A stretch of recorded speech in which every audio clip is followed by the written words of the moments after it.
All right, looks like we're live. Hello, everyone. Just wait a couple seconds here while we get all systems firing.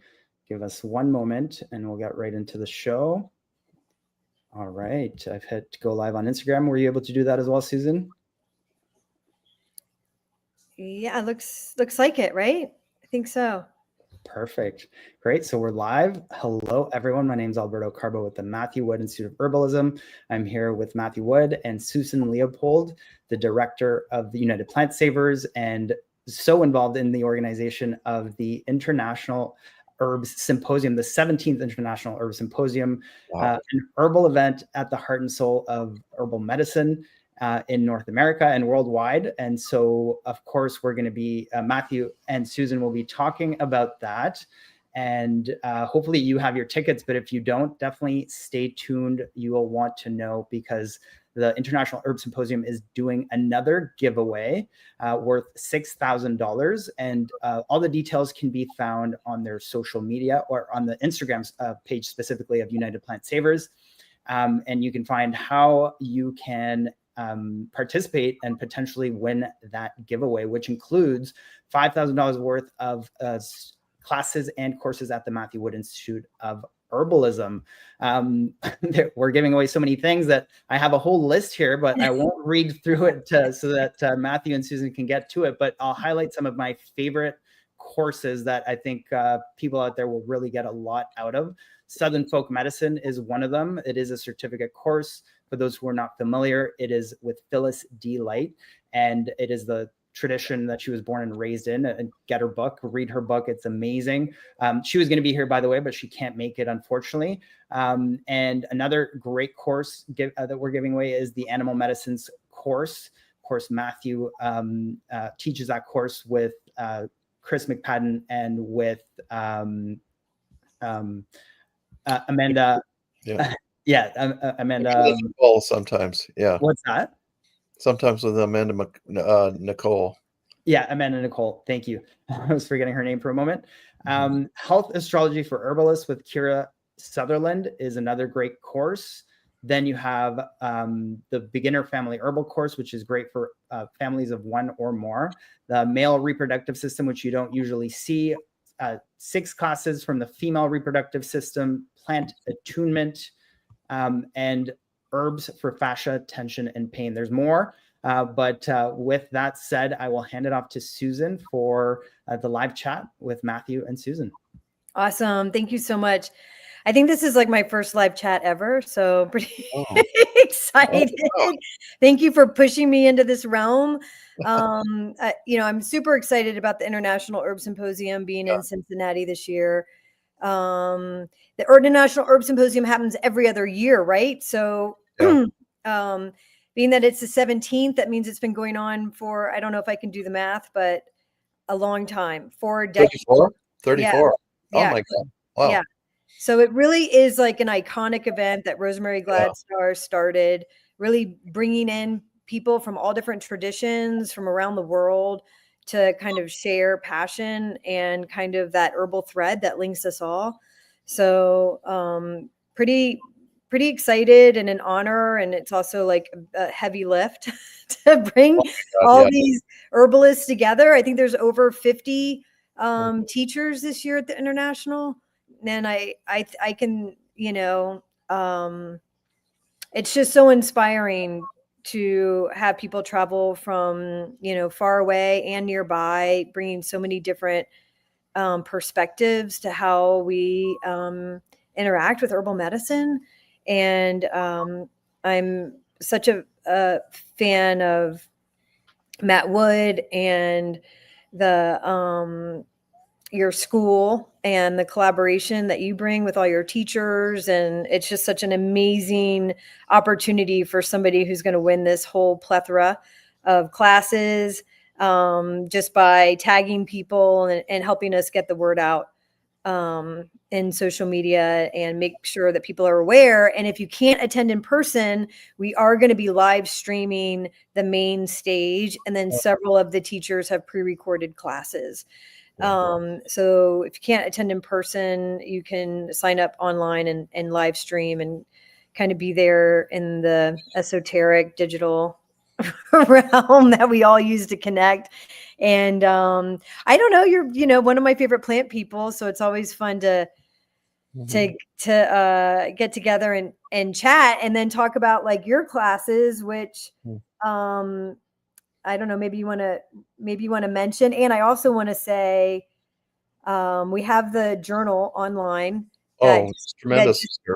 That just came out, and such a great article that you contributed on the history and science behind viruses and the connection between, bat people and holly as a medicine. It's such an important time really to come together, and I could just ramble on forever, but one of the themes and the reason why it's in Cincinnati is due to wanting to celebrate and uplift the history of the eclectics and the collaboration with the Lloyd Library. And I think I don't know, you're just such a prolific writer, and so many of your books have had a big impact on me, especially because you really dive deep into the history, and then also weave in kind of, the I don't know, the mythical plant realm as well. So I don't want to keep talking. I'm going to turn it over to you, but maybe you can talk a little bit about your 2 classes. Well, first I got to say your article is tremendous. I can't remember. Did you write I did. You yourself, or there's 2 articles on the eclectics, one by somebody? Yeah. Both articles are great. I wrote they're really good articles. And and I wrote sort of like why the eclectics matter, kind of overview, and really talk about how, maybe we don't think about it, but how the eclectics have impacted how we see herbal medicine in the United States, and why people are so open to herbal medicine, and how it kind of is like the thread of, taking responsibility for your own health. Right. And I don't know. So thank you. Yeah. I enjoyed writing it. And of course I always ramble on about Rafinesque. Because he's one of my favorite historical characters, and the impact that Rafinesque had on the Lloyd brothers and the eclectics in general. Constantin Rafinesque, he was of French descent, but he was born in Istanbul, of all places. And then he became professor of something or other at the University of Transylvania, in the United States. Yeah. I don't know if that still exists, but there was a University of Transylvania, No, it's still there. It's still there in Kentucky. Yeah. Wow. Because, Transylvania was kind of a territory consisting of Kentucky and Tennessee. So who the heck went out there and became a professor there? He spent his lifetime there. He was friends with Native American tribes all over, especially the Delaware. He found these records written. He was traded for doctoring an Indian family. He was traded these boards that had pictographs, and then it took him 25 years to find somebody who knew the stories or the songs that went with each of the 54, 56 boards. And then he published a book called The Red Record. I'm raving here. About with the Walam Olam. That's one title of the book, and then the more recent edition, Red Record. I have to defend him here because then all these, if you look it up on Wikipedia, all these white know-it-alls have all this about how it's made up and everything. And I showed this to a friend of mine, to Tismal Crow. I showed him the book, and then I asked him, what is this, like the Delaware word? It says that they didn't know how to translate it. It's not a Delaware word. They called the mound builders basically the Telegas. And he laughed and he said, oh, that means Telequa. That means the towns. That's because that civilization paid the corn tax. It was the Association of Towns. In like 1 second, he completely destroyed all these know-it-alls that think that they have it. But he wrote Medical Flora, which you can get a reprint edition, and that's like the core materia medica of the eclectics, and at least half of it, really probably more like 90% of it ultimately is of Native American origin. And the eclectics used, and almost entirely, the Native American plants, and until the 1930s at least, when they began to disappear. But and the physiomedicalists also had important people in Cincinnati, and they too used Native American plants. And so our tradition is so rich in American Indian herb lore and wood lore. And we just have so much to be grateful for there. And in celebrating the eclectics, we are also celebrating Rafinesque and his sources. Yes. Yeah. And Yeah, I feel that so deeply, yeah, I mean, he really was a polymath, and yeah, he documented the mound culture, before many of the mounds were plowed under, and yeah, really leaves, a legacy of a man that was just driven by really seeking knowledge. yeah. And so I don't Yeah. know, I just feel that I feel I feel the ghost of Rafinesque with me at all times, and so yeah, I talk quite a bit about it in that article, and I think Yeah. he just embodies, like I said, that quest for knowledge, and he really like was a bridge builder, right? Yeah. Carrying on those traditions, and we do Yeah. have such an amazing American herbal tradition, and Yeah. part of Yeah. the conference is like elevating that history because so few people know about it. Oh, yeah. Yeah. Yeah. That's we as a profession, it would be hard to come across another profession that carries on so much of the legacy of Native America. I Hmm. I mean, I don't know if there is any. I mean, maybe if you're a lacrosse player, maybe.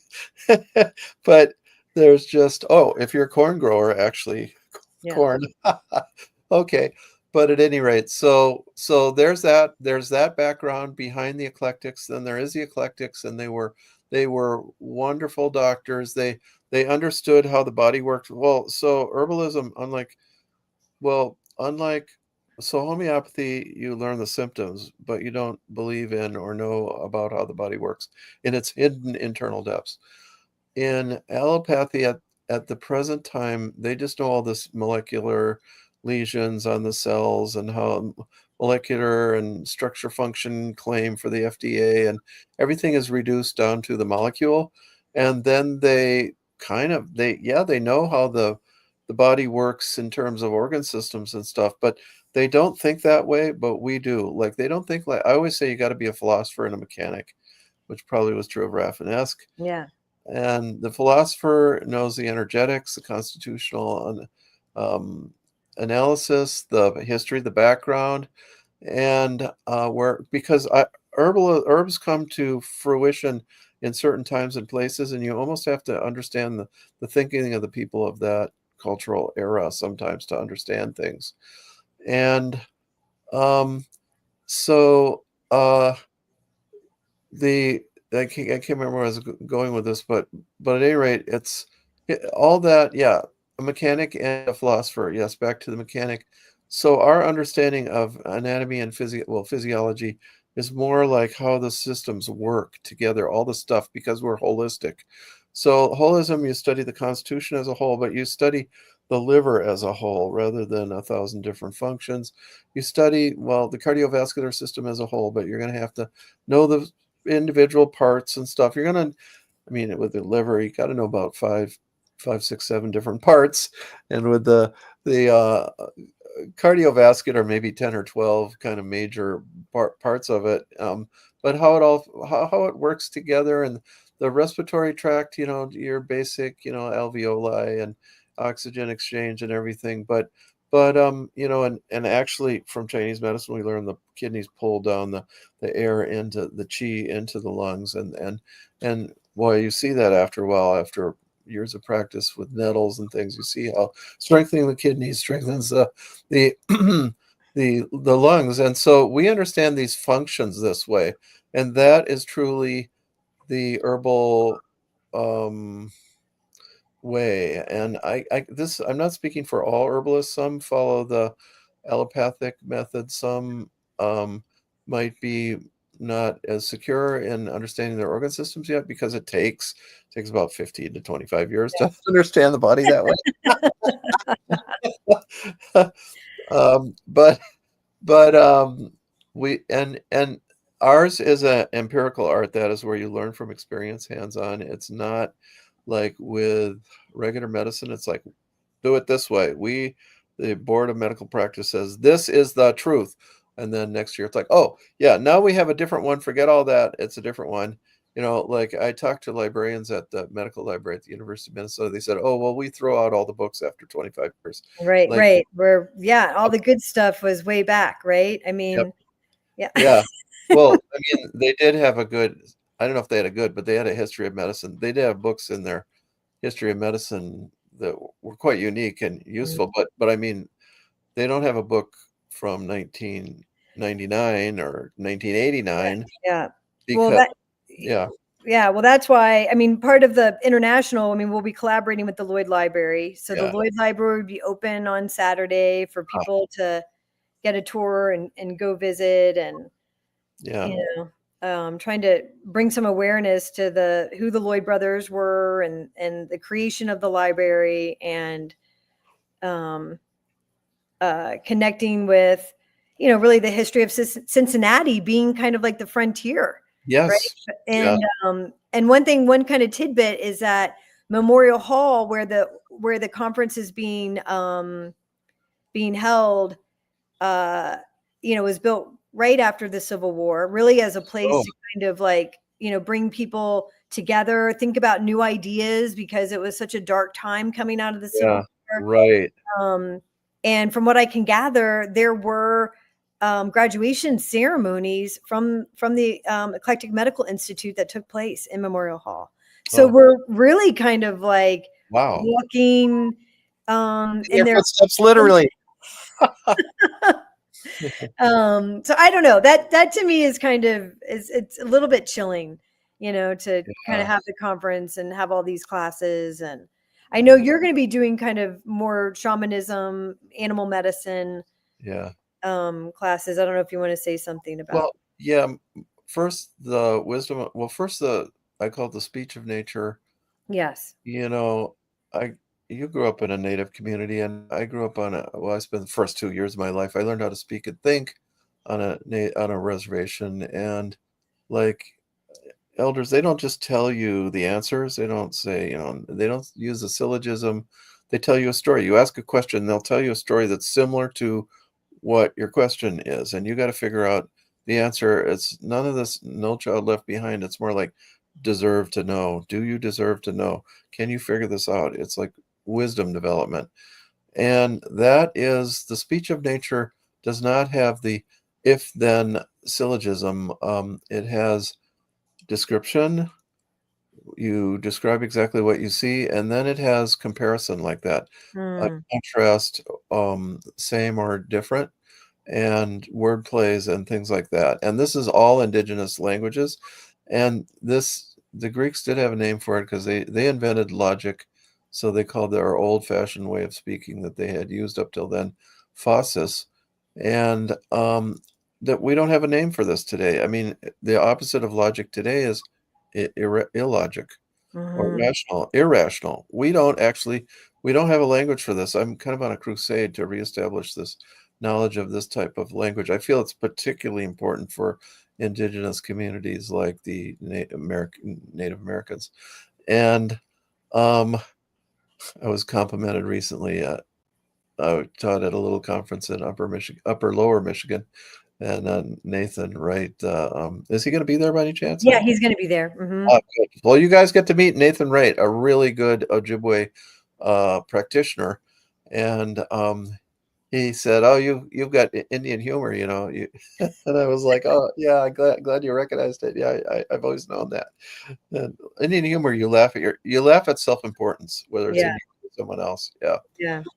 So, but at any rate, so the speech of nature, the wisdom of nature, how we see the archetypes that's where do all these similars and contraries and comparisons go? They go back to, and wordplays, they go back to common themes. The plant has a common theme with an organ system, or an animal, and the animal then with an organ system, like bear for the adrenals, or deer and rabbit for the nervous system. And when I was 15, and I was first studying herbalism, I barely had any herb books. and there were hardly any then. And I was like, oh, the correct way to, I don't know, even, I wouldn't say correct now, but I did when I was 17. The correct way, 15, the correct way to classify the plants is by animal. Like that had to have come directly from the seminal res there, and somehow lodged in my mind. And there still was a practicing medicine man there, although the white doctor was taking over. But there was only one doctor way out there in the Everglades, 50 miles from the village. So there would be, so at any rate, the wisdom of nature, the doctrine of signatures, then the animal medicines, and so Yeah. on. And I will mention plenty of herbs. I always do. Our sponsors, the herbs. I love that. Yeah. Yeah. So, and then, wow, we're going to be in Cincinnati. I mean, it's just incredible. That is like I mean, that library is like, it's on a list of things that get protected if there's nuclear attacks, like more than, say, Minneapolis, more important is the Lloyd Library. Because it is the world repository of botanical, I mean, in the broadest sense of the word, of plant stuff, knowledge of every sort. Medicinal, yes, but also, I mean, just if you're a botanist trying to figure something else, you go there to figure, if you can't get the answer anywhere else. So it's a phenomenal library. It was founded by the Lloyd brothers, but the Lloyd Library, the kind of who was the great pharmacist of the eclectic movement. So it is part of that. I don't know. Do they have a Lloyd extractor there that people could see? They do in the lobby. They have, like blown up pictures of, they do have the extractor in the room when you walk in. Oh, great. Yeah. Well, Explains it. And from my understanding, like he patented that, and that has, helped fund the library. I can imagine that, because actually that is still used. If you Yes. have a plant from South America and you want to get it broken into all its constituents, you send it to, I think there's only 2 Lloyd extractors in the United States. I mean, the University of Minnesota has one, but it's behind glass. It's not operational, because people just ended up sending it. It's like, well, we don't have to duplicate everybody else's work. We'll just, or maybe we don't want to pay for the patent all the time. So they send it to, one of these 2 places in the United States. And there may be one somewhere in South America, maybe in Africa, certainly in Europe, maybe in Russia. I wouldn't be surprised. Probably in China and India. I mean, just the major places, where large herbal things are going on. So that's extraordinary. And then the library, of course, is just phenomenal. Yep. And you could spend days there. And I have actually done that. Well, 2-3 days. And I think people can spend time after the conference too, as well as during a tour. Yeah. Yeah. Yep. And then if people want to come to the sanctuary Sunday night in camp. Okay. Yeah, Monday we're going to be doing some tours. David Winston's going to do a plant walk. We'll have other Great. staff members doing plant walks if people want to come see the sanctuary, which is about 2.5 hours east of Cincinnati, and halfway on the drive between Cincinnati and UPS is Serpent Mound. So certainly Wow. you can stop there on your way to the sanctuary. We just want to open it up to people who are traveling by car and haven't been to the sanctuary and really want to come. We want to be super, super welcoming. Hold on. I can't talk now. Sorry about that. It's funny, my big cabinet there. I can't tell whether that big cabinet there is in my place or hers, but it's actually in mine there. Yeah.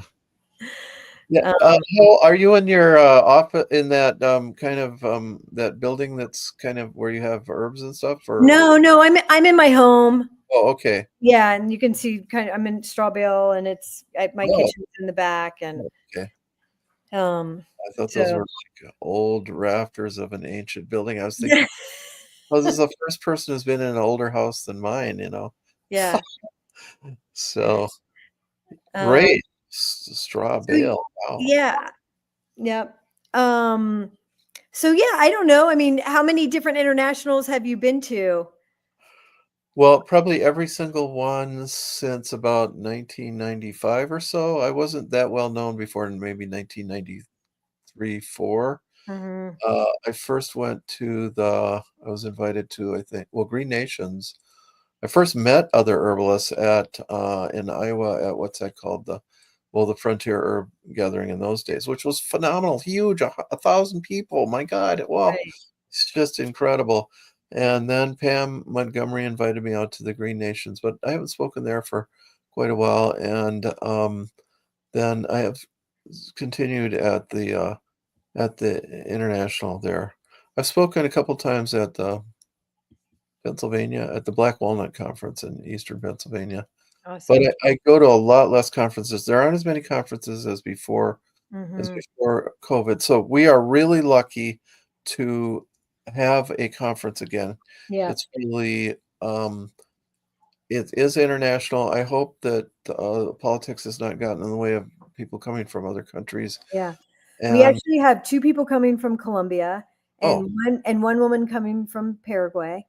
okay, Um, wow, so we do have and certainly, yeah. So we definitely have some really unique international classes. I really encourage people to go on the website and look at the teachers. And we did a whole kind of series of teacher features, like small interviews I did, which are all on YouTube and also linked on the website. So I really encourage people to do a little research on the different teachers and kind of maybe go to some classes of people that you don't know about as well. I mean, this is really an opportunity to kind of expand, your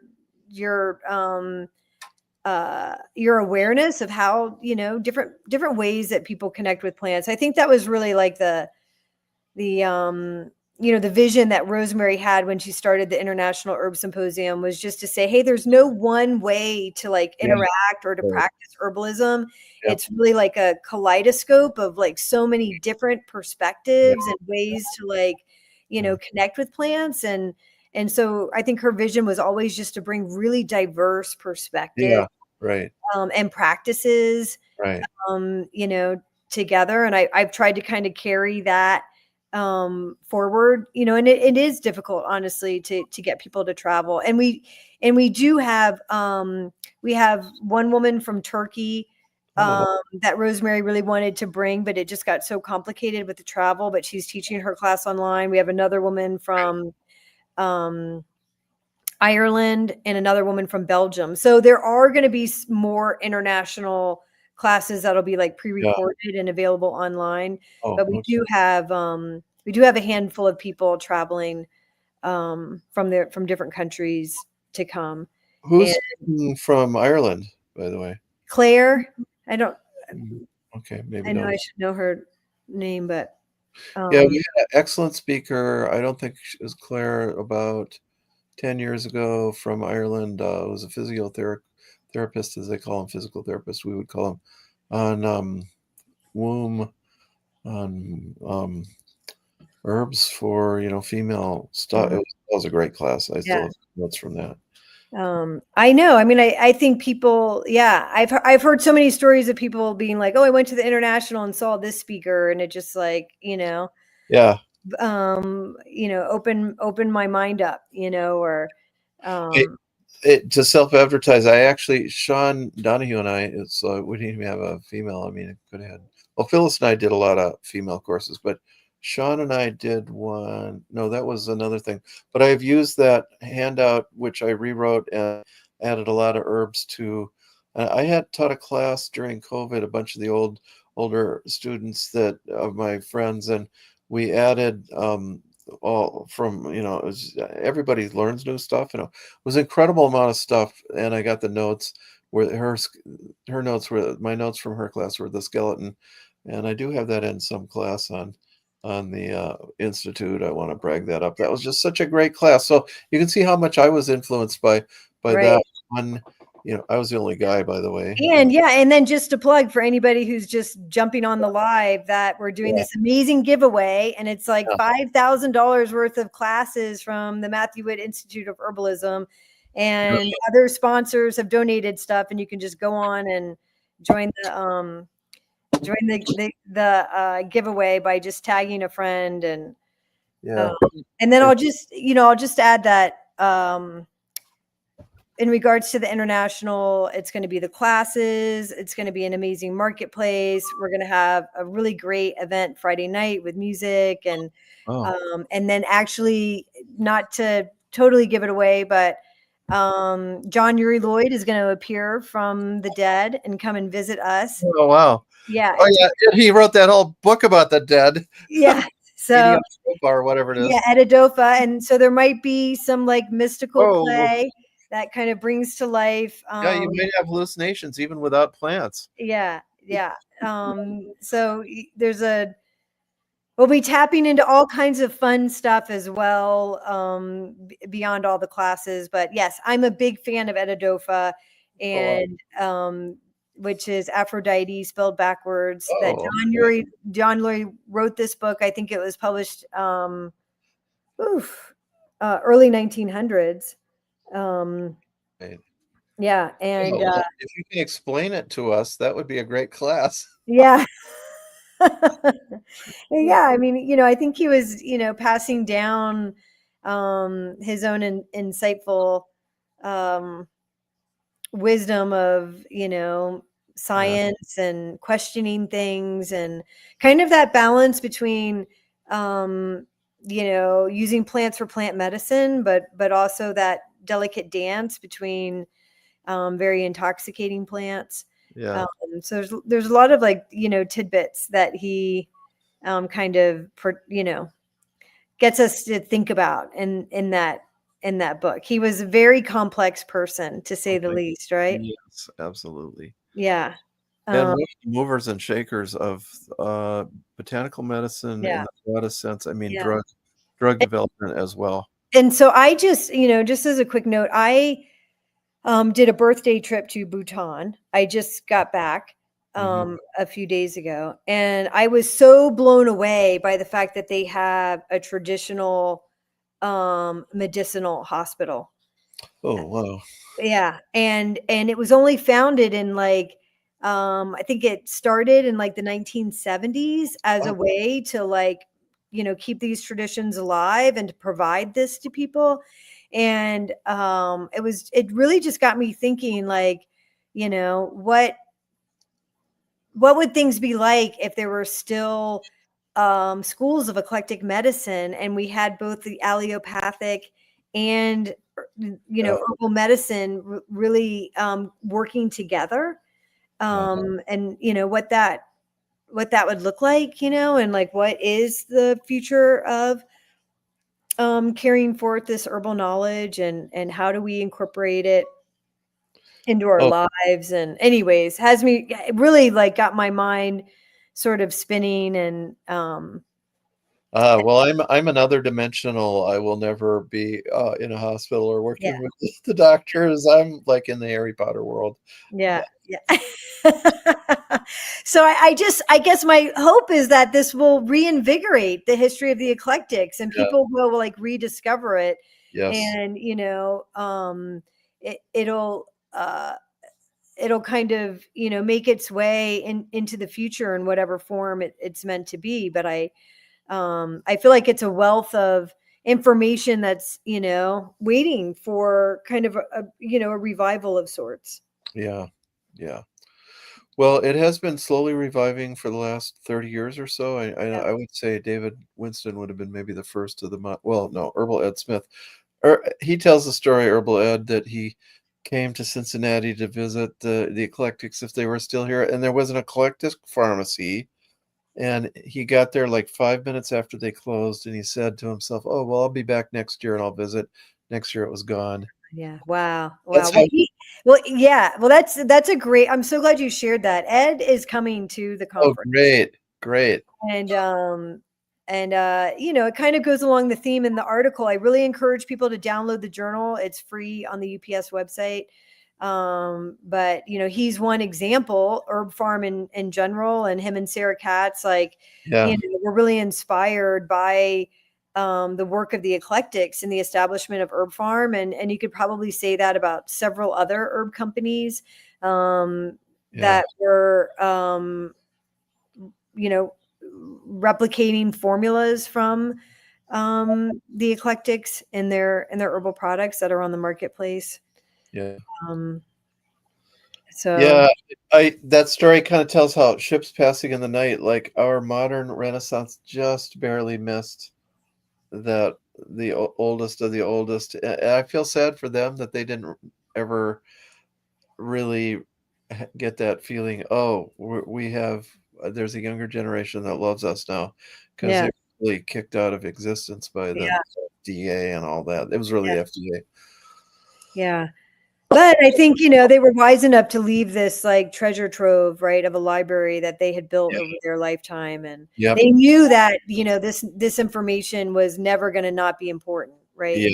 Despite political. And I think it's really telling for our time, right? Like, I mean, we kind of are in a little bit of a dark age, a lot of people have really questioned, different aspects of our medical realm. And, I think it does seem like a very synergistic and like really important time to come together, and just as people who care about plants really connect.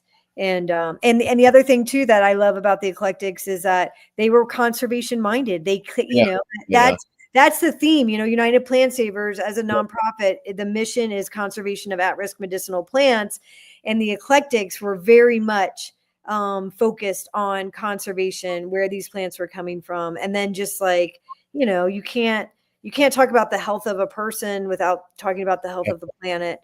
And I think herbalism and environmental activism are like really one and the same, right? So that is important also. And the eclectics and the physiomedicalists were in the Ohio Valley in Cincinnati due to the tremendous amount, that's like the heartland of the Eastern Woodland ecosystem, and of Eastern Woodland herbal medicine that is Native American medicine. And there's like, there's 220 species of hardwood trees in there, or trees that non-conifers. There's even a lot of conifers, some you would never expect.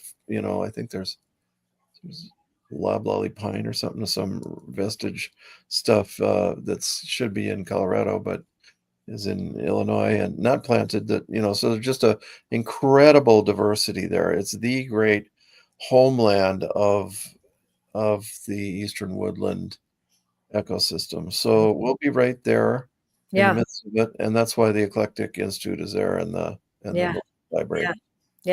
So not to be missed if you're like on the fence and you have looked at the website and you're like, I don't know if I can make it. I really encourage people to sign up.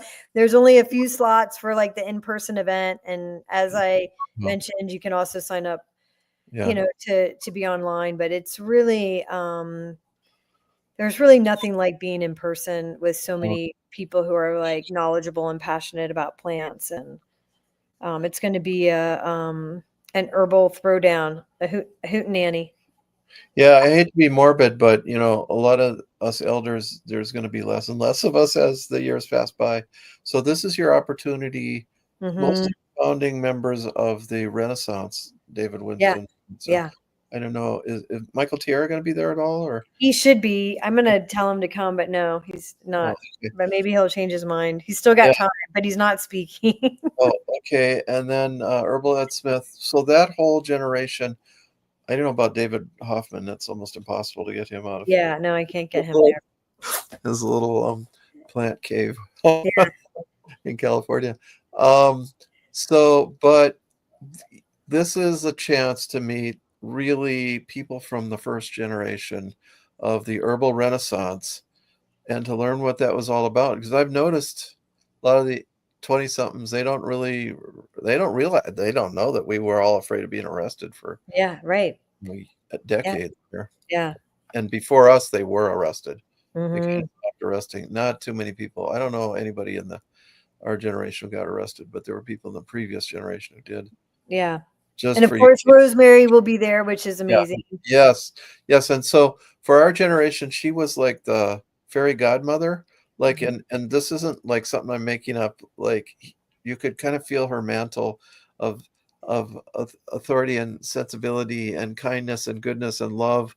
Like, it kept us all from fighting. I mean, I actually felt like this was all over the whole herbal North American world. And then when she retired, there was more infighting and stuff like that.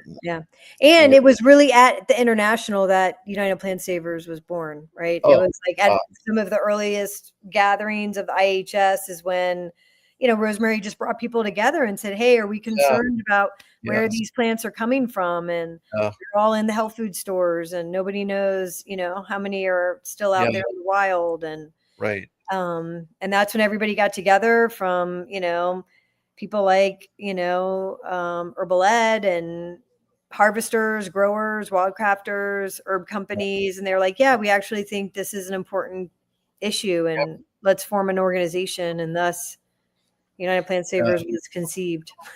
This is our organization. I mean, and we have a presence that's strong in North America, perhaps elsewhere. I don't really know how strong this is in influencing. Well, I doubt China or India, but maybe in Europe. I don't know, but hopefully it'll keep on getting going there. Another thing you have the sanctuary, and that was founded. Like, again, if you're in the River Valley, the greatest botanical medicine stuff in the whole world, or at least in the temperate region. Wow, it got started there. Paul, I forgot his last name, Krauss, started. Strauss. Started his property. He bought the old, the land that had been preserved in that township or county for picking herbs. They kept forest that they wanted to get the herbs from, and then that idea kind of died out. But no, before it completely died out or disappeared, boom, there he came in. And I mean, land like that's like, oh, let's clear cut it. We don't need these herbs, but he saved it, and then other land was acquired nearby, and I don't know the whole thing, but I mean the sanctuary. And then you guys have a new building in a town there. What town is that?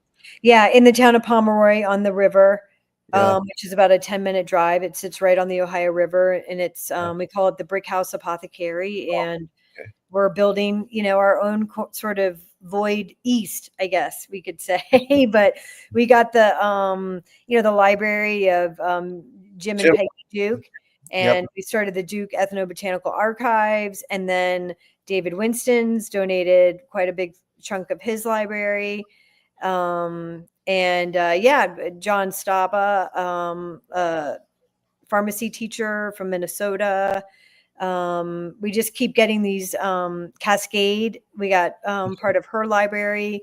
Stephen Buhner, before he passed away, packed up his library and wanted it to be back in Appalachia, where he was from. So his grandfather was an eclectic doctor, by the way. What'd you say? His grandfather was an eclectic. Right. Yeah. So I mean, super interesting. So we're building kind of our, it's so fascinating because all these libraries are about plants, but they're each kind of unique. So there's actually not a tremendous amount of crossover in between these various libraries. And we hope to make the library. You can go online, and all the books that have been donated are cataloged on our website. And then what we really hope is just to encourage people to come and study and dive into the research. And I have to tell a story too, although we're running out of time. At the last International, we were at Wheaton College, and Wheaton College was throwing away all these old volumes. And Susan was right on, I got to collect this, that, and the other thing. And I mean, a lot of it, I mean, it's just kind of what was in a college library. And they were very old books, right? Like you were saying, past a certain amount of time. I mean, hardback, beautiful books. And luckily we came up with a U-Haul truck. And I literally got the books out of their dumpster and put them in the U-Haul truck and brought them back to UPS. I don't understand it, but I think, people think these books and knowledge isn't valuable and that everything's on the web, and that just isn't true. Yeah. There's anyways, that's true. You were right. I guess you witnessed that. I'm a plant saver and a book saver at Yes, I Harvard. was so impressed. I was like, well, thank God that somebody's getting these. This goes something about our leader here. She deserves to be the head of United Plant Savers, United Book Oh, Savers. that's awesome. That's so funny. You remember that. Oh my goodness. Well, I guess we're just at time. So I mean, I just want to thank everybody who joined on, and again, I want to thank the Matthew Wood Institute of Herbalism for making such a huge contribution to to the IHS as sponsors, and then making this donation to our giveaway with just a plethora of classes. And then at the International Herb Symposium, we're going to be doing a raffle and raffling away some of the Materia Medica cards, which are like super cool, laminated, that you can take out with you in the woods. Yeah. I really, have such admiration and respect for you as an herbal mentor and a teacher, and Vice versa. so looking forward to hanging out with you in person. And another thing we should say about Susan, you are someone who goes to botanical conferences and stuff, who's known to botanists. She actually got her degree in botany. And so that's kind of important because not that many of us, are really hooked up. We maybe did take botany classes, had some favorite teachers, but she's really known in that world. So that's good too. Yeah. So, yeah. Yeah. Yes. I'm dedicated. Yep. I know. Hopelessly. I can tell you're hopeless. Me too. All right. Well, thanks, everybody. Yep. Okie doke. We'll see ya. Right. Bye. Bye. Dun, dun, dun. Thank you, Matthew and Susan. That was wonderful. That was phenomenal. Okay, good. So I'm done. Do I need to do anything? I'll run through some announcements here, and then, but yeah, you're good to go. Okay. All you have to do is click leave studio at the bottom of the window there. I click on me. Yeah, you'll see a red button at the bottom of the window. There you go. All right. So if you're still here, these are the flashcards that Susan mentioned. It's a 52 card deck. They're laminated and weatherproof, and you get to learn about 52 different cards. On the front of the card, you get pictures of the herb and the different parts that are important to know about. And on the back of the card, you get the colloquial name of the card, the botanical name, botanical family, and a whole monograph of information on that herb.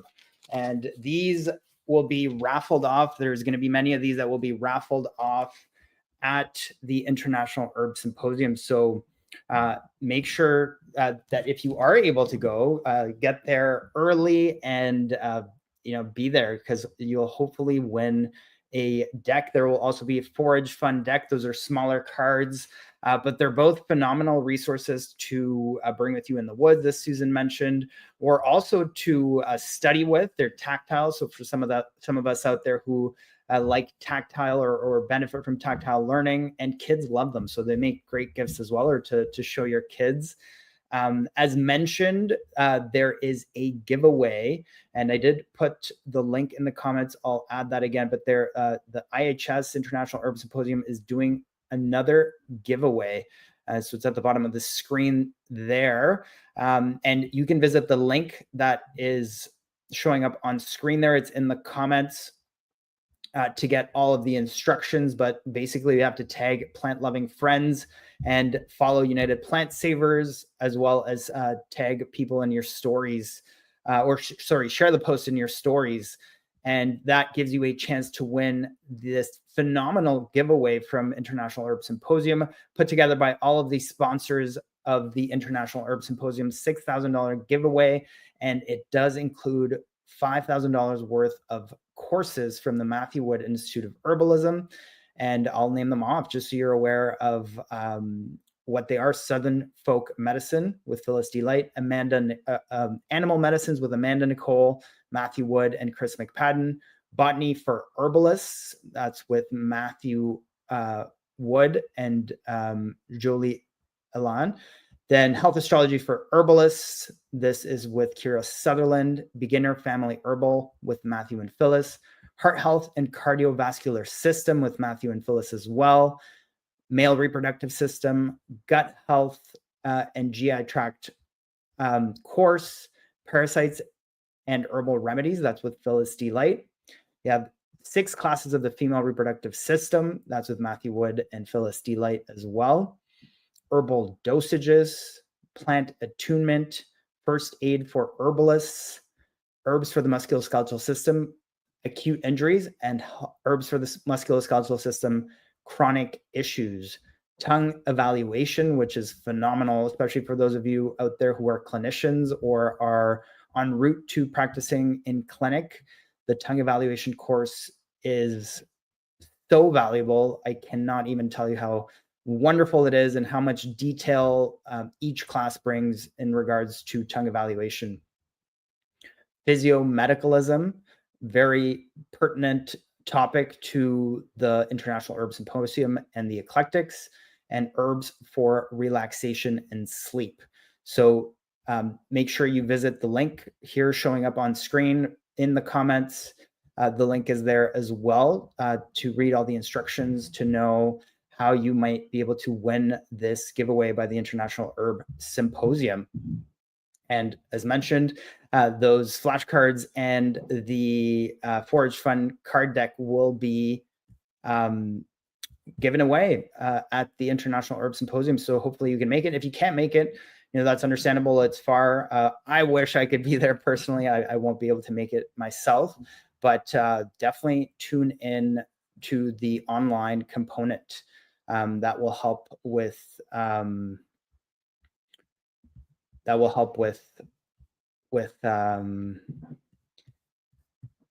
fear of missing out is what I'm trying to say. So right here, we're on the Matthew Wood Institute of Herbalism homepage, and just to give you some idea of all of the courses that you'll be getting if you get the giveaway, they're all here. Parasites was mentioned, Introduction to Health Astrology, the Physiomedicalism course, Southern Folk Medicine, Phyllis, the Tongue Evaluation course, Musculoskeletal System, Chronic Issues, and the Acute Injuries as well. The Female Reproductive System, there's 6 classes, 2 here, 3 there, and 1 more there, as well as the Male Reproductive System, which is down below. Herbs for Relaxation and Sleep, Heart Health and Cardiovascular System, Herbs for the Digestion and GI Tract, and the Beginner Family Herbal. So make sure that you go to the Instagram link in the comments. And if you want to get your tickets, go to the internationalherbsymposium.com. It's the 17th International Herb Symposium, September 12th to 14th. And you can get your tickets here. Of course, you can find out all about it. You can go and find out the event schedule, the class schedule, find out all about the teachers. There's over 50 different teachers who will be teaching this year, all world-renowned herbalists. So, I mean, as Matthew said, you're getting a real immersion, and some of the herbalists that will be presenting, apologies, my page is taking a bit long to load here, but all of the herbalists that will be presenting, or some of the herbalists that will be presenting are directly involved in keeping herbalism alive in this past century, keeping and growing herbalism, like Matthew, like Rosemary Gladstar, David Winston, Phyllis Light, and so many more. This is the Instagram post linked in the comments there. You have all the instructions here of how you can participate and potentially win this giveaway from IHS. So make sure you check that out. And this is taking just a little long to load, but click on our teachers and you'll see all of the teachers that are involved there. And this is where you can get your tickets if you click on register.